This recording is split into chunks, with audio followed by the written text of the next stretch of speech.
ঢাকার প্রথম দিন কেমন কেটেছে আর কি করেছি প্রথম দিনে সেটাই আজকে আপনাদের সাথে শেয়ার করব। সো হ্যালো এভরিওয়ান, আসসালামু আলাইকুম, welcome to my new video. This is me ফিয়ার ইস নিতাশা। আই হোপ আপনারা অনেক বেশি ভালো আছেন। আলহামদুলিল্লাহ, আল্লাহর রহমতে আমিও ভালো আছি। এই যে সকালবেলা ঘুম থেকে উঠে পড়েছি, আর ঘুম থেকে ওঠার পর আমার মোবাইলটা টুকুস করে বন্ধ হয়ে পড়ে, কারণ আমার মোবাইলে একদমই চার্জ ছিল না। তাই চার্জে লাগিয়ে আমরা নাস্তা করে নিয়েছি। সাথে এখানে 3 রকমের শাক দিয়েছিল আমার আন্টি, সেগুলো 2 বোন মিলে কেটে কুটে নিয়েছি।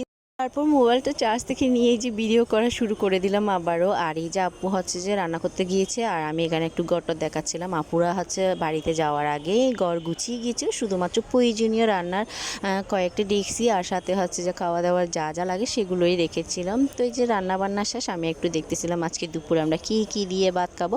তো আমাদের এগুলোই ছিল দুপুরের মেনু। এদিকে গরম ডেক্সি আমি হাতে একটু ধরে ফেলেছি, প্রথমে ছ্যাঁকা লাগে। তো এই যে দুপুরে খাওয়া দাওয়া করে আমরা লিচু খেলাম। আর লিচু প্রথমে আপু একটা ছিল, সেটা আমি আপুর কাছ থেকে প্রথমে নিয়ে আমি খেয়ে ফেললাম। আর লিচু খেয়ে আমরা অনেকক্ষণ রেস্ট করি। তারপর বিকালবেলা একটু ছাদে যাই, আর ছাদে যখন যাই তখনই কিন্তু আমার আগের বাসার কথা মনে পড়ে। কারণ আগে যখন ঢাকা গিয়েছিলাম তখন প্রতিদিনই আমি ছাদে উঠেছি, তবে এবার আর ছাদে ওঠা হয়নি, কারণ ঢাকা শহরে ছাদে উঠতেই পারে না। তবে এটাতে একদিনের জন্য উঠেছিলাম আর কি, যেহেতু আজকের রাতটা আপুরা এখানেই ছিল। যাই হোক, একদিনের জন্য ছাদে উঠলাম, আর ছাদে উঠে গিয়ে ভিডিও ছবি নিলাম। সাথে যে এই ছাদে ওঠার পর আমার আগের বাসার ছাদটাকে অনেক বেশি মিস করতেছিলাম, কারণ ওই ছাদটা অনেক সুন্দর ছিল, সাথে অনেক গাছগাছালি ছিল, যার কারণে আমার অনেক বেশি ভালো লাগতো। তো এইখানে যে ভাগিনাকার মেয়েকে নিয়ে উঠেছি, তো তাদেরকে নিয়ে প্রতিদিন আগের বাসার ছাদে উঠতাম। মানে 15 দিন ছিলাম, ওই 15 দিনেই আমি ছাদে উঠেছি।